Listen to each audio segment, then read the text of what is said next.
بسم اللہ الرحمن الرحیم۔ پیارے ساتھیوں، امید ہے آپ ایمان اور صحت کی بہترین حالت میں ہوں گے۔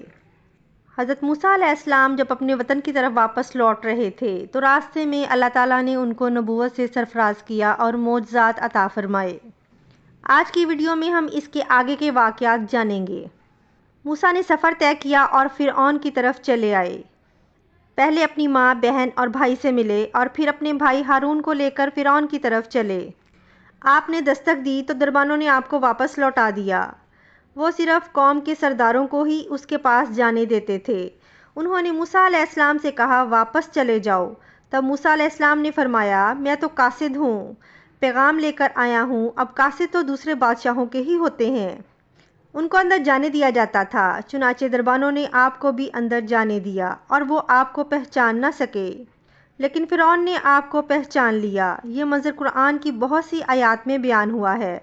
چند آیات کا ترجمہ سنیں۔ اللہ تعالیٰ نے فرمایا، ہرگز ایسا نہ ہوگا، تم دونوں ہماری نشانیاں لے کر جاؤ، ہم خود تمہارے ساتھ ہیں۔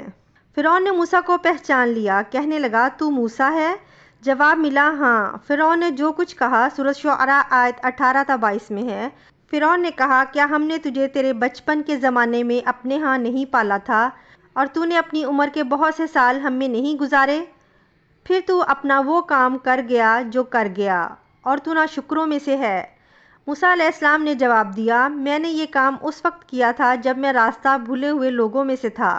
پھر تم سے خوف کھا کر میں بھاگ گیا۔ پھر مجھے میرے رب نے حکم اور علم دیا اور مجھے اپنے پیغمبروں میں سے کر دیا۔ مجھ پر تیرا کیا یہی احسان ہے جسے تو جتا رہا ہے؟ کیا تو نے بنی اسرائیل کو غلام بنا رکھا ہے؟ موسیٰ علیہ السلام نے یہ باتیں فرعون سے پورے دبدبے اور رعب سے کہیں۔ تب فرعون بولا، وہ رب کون ہے جس کی طرف تو ہمیں بلانا چاہتا ہے؟ موسیٰ علیہ السلام نے فرمایا، وہ آسمانوں اور زمین اور ان کے درمیان کی تمام چیزوں کا رب ہے، اگر تم یقین رکھنے والے ہو۔ یہ باتیں موسیٰ نے فرعون کے دربار میں سرعام تمام لوگوں کو مخاطب کر کے کہی تھیں۔ فرعون نے اپنے ارد گرد والوں سے کہا، کیا تم سن نہیں رہے؟ موسیٰ علیہ السلام نے فرمایا، وہ تمہارا اور تمہارے اگلے باپ داداؤں کا پروردگار ہے۔ فرعون نے کہا، لوگو، تمہارا یہ رسول جو تمہاری طرف بھیجا گیا ہے یہ تو یقیناً دیوانہ ہے۔ موسیٰ علیہ السلام نے فرمایا، وہی مشرق اور مغرب اور ان کے درمیان کی تمام چیزوں کا رب ہے، اگر تم عقل رکھتے ہو۔ موسیٰ علیہ السلام نے اب ایسی چیزوں کا ذکر کرنا شروع کیا جو فرعون کے بس میں نہیں تھیں، اس لیے کہ فرعون کہتا تھا کہ میں رب ہوں، جبکہ موسیٰ علیہ السلام فرما رہے تھے، آسمانوں کا اور زمینوں کا اور اس میں موجود تمام چیزوں کا رب اللہ ہے۔ اور یہ وہ چیزیں تھیں جن کو سب جانتے تھے کہ یہ فرعون کی دسترس میں نہیں ہیں۔ جب معاملہ خطرناک حد تک پہنچ گیا تو فرعون نے ان الفاظ میں دھمکی دی۔ فرعون کہنے لگا، سن لے، اگر تو نے میرے سوا کسی اور کو معبود بنایا تو میں تجھے قیدیوں میں ڈال دوں گا۔ جواب میں موسیٰ علیہ السلام نے فرمایا، اگرچہ میں تیرے پاس کوئی ظاہر چیز لے آؤں۔ جواب میں فرعون نے کہا، اگر تو سچوں میں سے ہے اسے پیش کر۔ اب وقت آ چکا تھا موسیٰ علیہ السلام اس کے سامنے معجزات ظاہر فرماتے۔ سورۃ طٰہٰ آیت 47 تا 51 میں اس طرح ملتا ہے، ہم تیرے پروردگار کے بھیجے ہوئے ہیں، تو ہمارے ساتھ بنی اسرائیل کو بھیج دے، ان کی سزائیں ختم کر دے۔ ہم تو تیری طرف تیرے رب کی طرف سے نشان لے کر آئے ہیں، اور سلامتی اسی کے لیے ہے جو ہدایت کا پابند ہو جائے۔ ہماری طرف وحی کی گئی ہے کہ جو جھٹلائے اور روح گردانی کرے اس کے لیے عذاب ہیں۔ فرعون نے پوچھا، اے موسیٰ، تم دونوں کا رب کون ہے؟ انہوں نے جواب دیا، ہمارا رب وہ ہے جس نے ہر ایک کو اس کی خاص شکل و صورت عطا فرمائی ہے، پھر راہ سمجھا دی۔ اس نے کہا، اچھا یہ تو بتاؤ اگلے زمانے والوں کا حال کیا ہوتا ہے؟ فرعون کا مطلب یہ تھا کہ جنہوں نے اس رب کی عبادت نہیں کی جس کے بارے میں تو ہم سے گفتگو کر رہا ہے، ان کا حال کیا ہوگا؟ موسیٰ علیہ السلام نے جواب دیا، اس کا ذکر سورۃ طٰہٰ آیت 52 میں آیا ہے۔ انہوں نے جواب دیا، ان کا علم میرے رب کے ہاں کتاب میں موجود ہے، نہ تو میرا رب غلطی کرتا ہے نہ بھولتا ہے۔ سورۃ طٰہٰ آیت 53 اور 54 میں اللہ تعالیٰ اپنا تعارف یوں فرماتے ہیں، اسی نے تمہارے لیے زمین کو فرش بنایا ہے اور اس میں تمہارے چلنے کو راستے بنائے ہیں، اور آسمان سے پانی بھی وہی برساتا ہے، پھر اس برسات کی وجہ سے مختلف قسم کی پیداوار بھی ہم ہی پیدا کرتے ہیں، اور تمہیں اجازت دی خود بھی کھاؤ اور اپنے مویشی بھی چراؤ۔ ان سب چیزوں میں عقل والوں کے لیے اللہ کی قدرت کی نشانیاں ہیں۔ اب وہ موقع آ چکا تھا کہ ان کے سامنے معجزات ظاہر کیے جائیں۔ فرعون بولا، اچھا اگر تو اپنے دعوے میں سچا ہے تو نشانیاں پیش کر۔ موسیٰ علیہ السلام نے اسی وقت اپنی لاٹھی ڈال دی جو اچانک کھلم کھلا اژدہا بن گئی اور اپنا ہاتھ بغل میں دے کر نکالا تو وہ دیکھنے والوں کے لیے چمکنے لگا۔ مطلب یہ کہ موسیٰ نے 2 عظیم معجزات ظاہر کیے۔ ان کو دیکھتے ہی فرعون اور اس کے درباری حیرت زدہ رہ گئے۔ فرعون ڈر گیا کہ اس کا کوئی درباری کہیں اسلام نہ قبول کر لے، چنانچہ فوراً بول اٹھا، کہنے لگا، اے موسیٰ، تم ہمارے پاس اس لیے آئے ہو کہ ہمیں جادو سے ہمارے ملک سے نکال دو؟ یعنی تو نے جادوگروں والا کرتب دکھایا ہے۔ ہم اچھی طرح جانتے ہیں کہ جادو کی سرزمین ہے، یہاں بڑے بڑے جادوگر رہتے ہیں، لیکن یہ جادو عجیب سا ہے۔ کیا تیرا ارادہ یہ ہے کہ تو ہمیں اپنے جادو سے مرعوب کر کے بنی اسرائیل کو لے جائے؟ لیکن ہم تیرے جادو سے مرعوب ہونے کی بجائے تیرا مقابلہ کریں گے، سو ہم بھی تیرے مقابلے میں ایسا ہی جادو لائیں گے۔ تو ہمارے اور اپنے درمیان ایک وعدے کا وقت مقرر کر لے، نہ ہم اس کی خلاف ورزی کریں نہ تم کرو۔ کسی ہموار میدان میں مقابلہ ہو۔ موسیٰ تو اسی موقع کی تلاش میں تھے تاکہ سب لوگوں کو دعوت دے سکیں۔ موسیٰ نے اسی وقت کہا۔ موسیٰ نے جواب دیا کہ زینت اور جشن کے دن کا وعدہ ہے، اور یہ کہ لوگ دن جڑے ہی جمع ہو جائیں۔ مطلب یہ تھا کہ چاشت کے وقت لوگوں کو جمع ہونے کے لیے کہا جائے۔ فرعون نے 40 جادوگر بلائے، اپنی مرضی سے ان کا انتخاب کیا۔ وہ سب کے سب نوجوان تھے، انہوں نے بچپن ہی سے جادو کا فن سیکھنا شروع کر دیا تھا۔ پھر جادوگر میدان میں آئے۔ موسیٰ نے انہیں جن الفاظ میں ڈرایا وہ سورۃ طٰہٰ آیت 61 میں آیا ہے۔ موسیٰ نے ان سے کہا، تمہاری شامت آ چکی ہے، اللہ تعالیٰ پر جھوٹ اور افطرا نہ باندھو، کہیں اللہ تمہیں کسی قسم کی سزا سے نیست و نابود نہ کر دے۔ جو جھوٹ باندھتا ہے وہ بالآخر ناکام ہی رہتا ہے۔ جادوگروں نے یہ سن کر چہمگوئیاں شروع کر دیں۔ ان کو لوگ تو سن رہے تھے لیکن فرعون نہیں سن رہا تھا۔ سورۃ طٰہٰ آیت 62 میں ہے، پس یہ لوگ آپس کے مشوروں میں مختلف رائے ہو گئے اور جھک کر چپکے مشورے کرنے لگے۔ مطلب یہ کہ وہ آپس میں کہنے لگے، ممکن ہے کہ یہ نبی ہی ہوں، انہوں نے ہمیں پہلے ہی خبردار کر دیا ہے۔ کچھ کی رائے اس کے خلاف تھی۔ پھر صلاح مشورے کے بعد یہ سب فرعون کے پاس آئے اور کہنے لگے، اگر ہم غالب آ گئے تو کیا ہمیں کوئی بڑا صلہ یا انعام بھی ملے گا؟ جواب میں فرعون نے کہا، ہاں، بلکہ اس سے بڑھ کر یہ کہ تم اس میلے میں ہمارے مقرب بندوں میں شامل ہو جاؤ گے۔ اب ان میں لالچ پیدا ہوا، لوگوں میں اعلان کرنے لگے، کہنے لگے، بے شک یہ دونوں محض جادوگر ہیں، ان کا پختہ ارادہ ہے کہ اپنے جادو کے زور سے تمہیں تمہاری سرزمین سے نکال باہر کریں اور تمہارے عمدہ مذہبی طریقے کو ختم ہی کر دیں۔ پھر آپس میں باتیں کرتے ہوئے کہنے لگے، اختلاف نہ کرو، سب مل کر اپنی تدبیر آزماؤ اور صف بنا کر مقابلے میں آؤ۔ چنانچہ 40 کے 40 جادوگر ایک ہی صف بنا کر فخر اور غرور سے چلتے ہوئے آگے بڑھنے لگے۔ ادھر موسیٰ علیہ السلام آگے بڑھے، پس ہارون علیہ السلام آپ کے پیچھے تھے۔ لوگوں کی حالت دیکھنے کے قابل تھی۔ ان کی زبان پر یہ الفاظ تھے، جو آج غالب آ گیا وہی کامیاب ہے۔ جادوگر پھر کہنے لگے، موسیٰ یا تو پہلے ڈال یا ہم پہلے ڈالنے والے بن جائیں۔ اللہ سبحانہ تعالیٰ نے موسیٰ علیہ السلام کی طرف وحی کی کہ پہلے انہیں ڈالنے دے۔ جواب دیا کہ نہیں، تم ہی پہلے ڈالو۔ ان جادوگروں کے پاس لاٹھیاں اور رسیاں تھیں، انہوں نے میدان میں یہ ڈال دیں۔ دیکھتے ہی دیکھتے وہ رسیاں اور لاٹھیاں حرکت کرنے لگیں، عجیب و غریب شکل و صورت میں بڑی تیزی سے ادھر ادھر حرکت کرنے لگیں۔ سورۃ طٰہٰ آیت 66 میں اللہ تعالیٰ فرماتے ہیں، اب تو موسیٰ کو یہ خیال گزرنے لگا کہ ان کی رسیاں اور لکڑیاں ان کے جادو کے زور سے دوڑ بھاگ رہی تھیں۔ اب تو موسیٰ کو یہ خیال گزرنے لگا کہ ان کی رسیاں اور لکڑیاں ان کے جادو کے زور سے دوڑ بھاگ رہی ہیں۔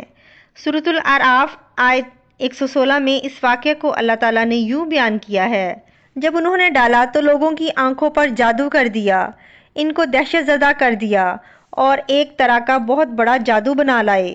جادو کے کرتب سے لوگوں کی آنکھوں پر جادو کر دیا، پس سب کو یوں دکھائی دیتا تھا کہ یہ سب سانپ ہیں۔ سب لوگ خوف زدہ سے ہو گئے۔ موسیٰ نے بھی کچھ خوف سا محسوس کیا کہ یہ کیسا جادو ہے۔ اسی وقت اللہ نے موسیٰ علیہ السلام کو تسلی دی اور فرمایا، ہم نے کہا، کچھ خوف نہ کر، یقیناً تو ہی غالب اور برتر رہے گا، تیرے دائیں ہاتھ میں جو ہے وہ ڈال دے۔ سیدنا ہارون علیہ السلام نے آپ کو لاٹھی پکڑائی، آپ نے اس کو میدان میں ڈال دیا، وہ اژدہا بن گئی اور اس نے ان تمام کو نگلنا شروع کر دیا۔ اللہ تعالیٰ سورۃ طٰہٰ آیت 69 میں فرماتے ہیں، اور تیرے دائیں ہاتھ میں جو ہے اسے ڈال دے تاکہ یہ ان کی تمام کاریگری کو نگل جائے۔ انہوں نے جو کچھ بنایا ہے یہ صرف جادوگری کے کرتب ہیں، اور جادوگر کہیں سے بھی آئے کامیاب نہیں ہوتا۔ جادوگروں نے پورے مجمع پر جادو کر رکھا تھا۔ جب موسیٰ کا عصا ان سب کو نگل گیا تو انہوں نے جان لیا کہ ان کے جادو کے جواب میں یہ جادو نہیں ہو سکتا، یہ اللہ تعالیٰ کی طرف سے معجزہ ہی ہے۔ اللہ تعالیٰ سورۃ طٰہٰ آیت 70 میں فرماتے ہیں، جادوگر سجدے میں گر گئے اور کہنے لگے، ہم تو ہارون اور موسیٰ علیہ السلام کے رب پر ایمان لاتے ہیں۔ انہیں یقین ہو گیا تھا کہ یہ جادو نہیں ہے بلکہ یہ اللہ تعالیٰ کا معجزہ ہے۔ ان کے الفاظ سن کر فرعون غضبناک ہو گیا، اس لیے کہ 40 کے 40 جادوگر سجدے میں گر گئے تھے۔ وہ بولا، میری اجازت سے پہلے ہی تم ان پر ایمان لے آئے؟ بے شک یہی تمہارا وہ بڑا بزرگ ہے جس نے تمہیں جادو سکھایا ہے۔ مطلب یہ کہ یہ تمہارا استاد ہے اور یہ پہلے سے طے شدہ پروگرام تھا۔ چنانچہ وہ کہنے لگا، بے شک یہ ایک سازش تھی جس پر تم نے اس شہر پر عمل کیا تاکہ تم سب اس شہر والوں کو باہر نکال دو۔ اب وہ ان کو دھمکیاں دینے لگا، جیسا سورۃ طٰہٰ آیت 71 میں ہے، سن لو میں تمہارے ہاتھ اور پاؤں مخالف سمتوں میں کٹوا کر تم سب کو کھجوروں کے تنوں پر لٹکوا دوں گا، اور تمہیں معلوم ہو جائے گا کہ ہم دونوں میں سے کس کا عذاب زیادہ سخت اور دیر پا ہے۔ اس پر جادوگر نے جو جواب دیا وہ سورۃ طٰہٰ آیت 72 میں آیا ہے۔ ان لوگوں نے جواب دیا کہ ہم ان دلائل اور اس ذات کے مقابلے میں کبھی ترجیح نہیں دیں گے جس نے ہمیں پیدا کیا ہے۔ تجھے جو کرنا ہے تو کر لے، تو سوائے اس دنیاوی زندگی میں کچھ کر لے، اس کے علاوہ تو کر بھی کیا سکتا ہے؟ فرعون نے فوراً ان جادوگروں کو مذکورہ سزا دلوائی، اور جادوگر یہ کہتے ہوئے چلے، اب ہم اپنے پروردگار پر ایمان لا چکے تاکہ وہ ہمارے پچھلے گناہ معاف کر دے، اور تو نے جو جادو کے سلسلے میں ہم پر زور ڈالا اس کو بھی معاف کر دے، اور اللہ تعالیٰ ہی بہتر اور سدا باقی رہنے والا ہے۔ سیدنا عبداللہ بن عباس رضی اللہ تعالیٰ عنہ فرماتے ہیں، ان جادوگروں کے علاوہ اس قوم سے 3 ہی افراد ایمان لائے تھے، آسیہ علیہ السلام، دوسرا وہ دوڑ کر آنے والا آدمی، اور تیسرا وہ آدمی جو آل فرعون میں سے تھا اور وہ اپنے ایمان کو چھپائے ہوئے تھا۔ باقی سب کے سب کفر پر ہی ڈٹے رہے۔ اب سب پر حق عیاں ہو چکا تھا۔ فرعون نے اپنی خاص جماعت سے مشورہ کیا کہ اب کیا کیا جائے۔ انہوں نے مشورہ دیا کہ بنی اسرائیل پر عذاب بڑھا دیا جائے۔ سورۃ المومن آیت 25 میں ارشاد ہوتا ہے، جب ان کے پاس موسیٰ علیہ السلام ہماری طرف سے دین حق لے کر آئے تو انہوں نے کہا، جو اس کے ساتھ ایمان لانے والے ہیں ان لڑکوں کو مار ڈالو اور ان کی لڑکیوں کو زندہ رکھو۔ کافروں کی جو ہیلہ سازی ہے وہ غلطی ہی میں ہے۔ اب بنی اسرائیل پر دوبارہ آزمائش کا سلسلہ شروع ہو گیا، اور فرعون نے کہا کہ مجھے چھوڑو کہ میں موسیٰ کو مار ڈالوں، اسے چاہیے کہ اپنے رب کو پکارے، مجھے تو ڈر ہے کہ کہیں یہ تمہارا دین ہی نہ بدل ڈالے یا ملک میں کوئی بڑا فساد نہ برپا کر دے۔ اس کی ان باتوں اور ارادہ قتل کے بدلے میں موسیٰ اللہ تعالیٰ سے یوں دعا مانگتے ہیں۔ موسیٰ علیہ السلام نے کہا، میں اپنے اور تمہارے رب کی پناہ میں آتا ہوں ہر اس تکبر کرنے والے شخص سے جو روز انصاف پر ایمان نہیں رکھتا۔ آل فرعون میں سے ایک آدمی جو پوشیدہ طور پر ایمان لایا تھا فوراً اس معاملے میں دخل دیتا ہے، اور ایک مومن شخص نے جو فرعون کے خاندان میں سے تھا اپنا ایمان چھپائے ہوئے تھا، کہا، کیا تم ایک شخص کو محض اس بات پر قتل کرتے ہو کہ وہ کہتا ہے کہ میرا رب اللہ ہے اور تمہارے رب کی طرف سے دلیلیں لے کر آیا ہے؟ وہ انہیں دعوت دیتا ہے، اور یہ وقت دعوت کا کتنا عظیم وقت ہے۔ اس نے کہا، اس آدمی کی پیروی کرو۔ پھر فرعون کو اللہ تعالیٰ کی نعمتیں یاد دلاتا ہے، نبی کی مخالفت سے روکتا ہے۔ آخرکار فرعون اسے بھی مار ڈالنے پر تل جاتا ہے، لیکن اللہ تعالیٰ اسے بچا لیتے ہیں، جیسا کہ سورۃ المومن آیت 45 میں ہے۔ پس اللہ تعالیٰ نے اسے تمام برائیوں سے محفوظ رکھا جو ان لوگوں نے سوچ رکھی تھیں، اور فرعون والوں پر بری طرح کا عذاب الٹ دیا۔ مسلسل تبلیغ اور معجزات دکھانے کے باوجود موسیٰ علیہ السلام پر بنی اسرائیل کے علاوہ آل فرعون سے تھوڑے سے لوگ ایمان لائے تھے۔ اکثر لوگ فرعون اور سرداروں کے ڈر کی وجہ سے کفر و سرکشی پر ہی بازد رہے، جیسا کہ اللہ تعالیٰ سورہ یونس آیت 38 میں فرماتے ہیں، پس موسیٰ علیہ السلام پر ان کی قوم میں سے صرف چند لوگ ہی ایمان لائے تھے، وہ بھی فرعون سے اور اپنے حکام سے ڈرتے ڈرتے کہ کہیں ان کو تکلیف نہ پہنچائے۔ اور یقیناً فرعون اس ملک میں زور رکھتا تھا اور وہ حد سے بڑا ہوا تھا۔ بنی اسرائیل پر آزمائشیں شروع ہو گئیں، اور موسیٰ علیہ السلام نے کہا، اے میری قوم، اگر تم اللہ تعالیٰ پر ایمان رکھتے ہو تو اسی پر توکل کرو، اگر تم اطاعت کرنے والے ہو۔ انہوں نے عرض کیا کہ ہم نے اللہ ہی پر توکل کیا ہے۔ پہلے اگرچہ انہوں نے موسیٰ پر شکوہ کیا تھا اور یہ کہا تھا کہ ہم تو ہمیشہ ہی سے مصیبت میں رہے، آپ کی تشریف آوری سے پہلے بھی اور آپ کی تشریف آوری کے بعد میں بھی۔ مطلب یہ تھا کہ آپ کی پیدائش سے پہلے بھی فرعون نے ہمارے لڑکے ذبح کیے اور آپ کے دعویٰ نبوت کے بعد بھی یہی حال ہے۔ البتہ بعد میں انہوں نے اپنے اس جواب سے رجوع کر لیا، معافی مانگی اور یوں کہا، انہوں نے عرض کیا، ہم نے اللہ ہی پر توکل کیا، اے ہمارے پروردگار، ہم کو ان ظالموں کے لیے فتنہ نہ بنا اور ہمیں اپنی رحمت سے ان کافر لوگوں سے نجات دے۔ اس کے بعد اللہ تعالیٰ نے موسیٰ علیہ السلام پر وحی نازل فرمائی۔ اس کا ذکر سورہ یونس آیت 87 میں ہے۔ اور ہم نے موسیٰ علیہ السلام اور اس کے بھائی کے پاس وحی بھیجی کہ تم دونوں اپنی قوم کے لیے مصر میں گھر بنا لو۔ مطلب یہ کہ اپنے گھروں کو ہی مسجد بنا لو، یعنی فرعون کی طرف سے سختی اور نگرانی زیادہ ہے اور تمہارے لیے مسجدوں میں آ کر نماز پڑھنا ممکن نہیں، تو تم گھروں میں ہی نماز ادا کرتے رہو، جیسا کہ سورہ یونس آیت 87 میں ہے، اور نماز کے پابند رہو اور تمام مسلمانوں کو بشارت دے دیں۔ اسی موقع پر موسیٰ علیہ السلام نے دعا کی اور موسیٰ نے عرض کیا، اے ہمارے رب، تو نے فرعون کو اور اس کے سرداروں کو سامان زینت اور طرح طرح کے مال دنیاوی زندگی میں دیے، اور اے ہمارے رب اسی واسطے سے دیے ہیں کہ وہ تیری راہ سے گمراہ کریں۔ اے ہمارے رب، ان کے مالوں کو نیست و نابود کر دے اور ان کے دلوں کو سخت کر دے سو یہ ایمان نہ لانے پائیں یہاں تک کہ دردناک عذاب کو دیکھ لیں۔ مورخین کہتے ہیں فرعون کی قوم کے بڑے بڑے سرداروں کے مال، حتیٰ کہ ان کی کھانے کی چیزیں پتھر اور مٹی کے ڈھیلے بن گئے، یہاں تک کہ انڈے اور دال بھی۔ اور یہ اس بات کا نتیجہ تھا کہ اللہ نے موسیٰ علیہ السلام اور ہارون علیہ السلام کی دعا کو قبول فرما لیا تھا، جیسا کہ اللہ تعالیٰ سورہ یونس آیت 89 میں فرماتے ہیں، حق تعالیٰ نے فرمایا کہ تم دونوں کی دعا کو قبول کر لیا گیا اور تم ثابت قدم رہو اور ان لوگوں کی راہ نہ چلنا جن کو علم نہیں۔ اس کے بعد بنی اسرائیل پر بلائیں اور آزمائشیں سخت ہو گئیں۔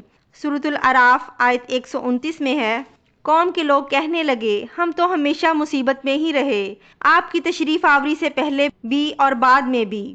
موسیٰ علیہ السلام نے فرمایا، اللہ بہت جلد تمہارے دشمن کو ہلاک کر دے گا اور بجائے ان کے تمہیں اس زمین کا خلیفہ بنا دے گا، پھر تمہارا طرز عمل دیکھے گا، یعنی بہت جلد اللہ تعالیٰ تمہیں زمین میں حاکم بنائے گا اور وہ تمہیں دیکھے گا کہ تم کیسے عمل سر انجام دیتے ہو۔ اب جو ہی بنی اسرائیل پر مصیبتوں کا دور شروع ہوا، اللہ تعالیٰ نے مصریوں پر ہی آزمائش کا دور شروع کر دیا، چنانچہ فرعون اور مصریوں پر لگاتار ہلاکتیں آنا شروع ہو گئیں۔ اللہ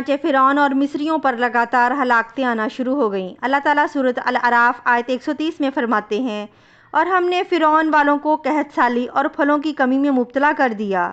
اللہ تعالیٰ کا قہر شروع ہوا، آسمان سے بارش برسنا بند ہو گئی، دریائے نیل خشک ہو گیا، ان کی بھوک شدید ہو گئی۔ فرعون سمجھ گیا کہ موسیٰ کی وجہ سے ہے، کہنے لگا، اے موسیٰ، اگر تو اپنے رب سے کہہ کر یہ کیفیت ختم کروا دے تو ہم بھی بنی اسرائیل پر سزائیں ختم کر دیں گے۔ موسیٰ علیہ السلام نے فرمایا، ٹھیک ہے۔ چنانچہ موسیٰ علیہ السلام نے اللہ تعالیٰ سے دعا فرمائی، دریائے نیل جاری ہو گیا، باران رحمت کا نزول ہوا، لیکن فرعون باز نہ آیا۔ اس نے بنی اسرائیل کو دوبارہ تنگ کرنا شروع کر دیا۔ اس کے جواب میں اللہ نے بھی فوراً دوسرا عذاب بھیج دیا، پھلوں کی پیداوار روک دی۔ وہ بڑے بڑے درخت جو پھلوں سے لدے رہتے تھے، ان پر ایک آدھا دانہ ہی لگتا، کھجوروں کے درختوں پر بس ایک آدھ کھجور لگتی، انگوروں کی بیلوں پر بھی ایک آدھ انگور ہی لگتا۔ اب فرعون نے پھر کہا، اے موسیٰ، اپنے پروردگار سے دعا کر وہ ہم سے اس آزمائش کو ہٹا لے تو میں بنی اسرائیل کو جانے دوں گا۔ چنانچہ موسیٰ علیہ السلام نے دعا فرمائی، پھر پھل لگنا شروع ہو گئے، مصر میں خیر و برکت کا دورہ شروع ہو گیا۔ لیکن فرعون نے بنی اسرائیل کو پھر بھی نہ چھوڑا، الٹا انہیں منحوس قرار دیا اور کہا کہ ہماری تکالیف اور مصائب کے صرف تم ذمہ دار ہو۔ اللہ تعالیٰ اس بارے میں سورۃ الاعراف میں فرماتے ہیں، اور جب ان پر خوشحالی آ جاتی تو کہتے، یہ تو ہمارے لیے ہونا ہی چاہیے تھا، اور اگر انہیں کوئی بدحالی پیش آ جاتی تو موسیٰ علیہ السلام اور ان کے ساتھیوں کی نحوست بتاتے۔ یاد رکھو کہ ان کی نحوست اللہ کے پاس سے ہے، لیکن ان کے اکثر لوگ نہیں جانتے۔ مطلب یہ کہ یہ سب کچھ تو تمہارے کفر کی وجہ سے ہے۔ اس کے بعد مزید نشانیاں ظاہر ہونے لگیں۔ اللہ تعالیٰ سورۃ الاعراف آیت 133 میں فرماتے ہیں، پھر ہم نے ان پر طوفان بھیجا اور ٹڈیاں اور جوئیں، مینڈک اور خون کہ یہ سب کھلے کھلے معجزے تھے۔ یہ کل 9 معجزے تھے۔ ان میں سے پہلا معجزہ لاٹھی کا اژدھا بن جانا، دوسرا معجزہ ہاتھ کا روشن ہو جانا، تیسرا معجزہ قحط سالی،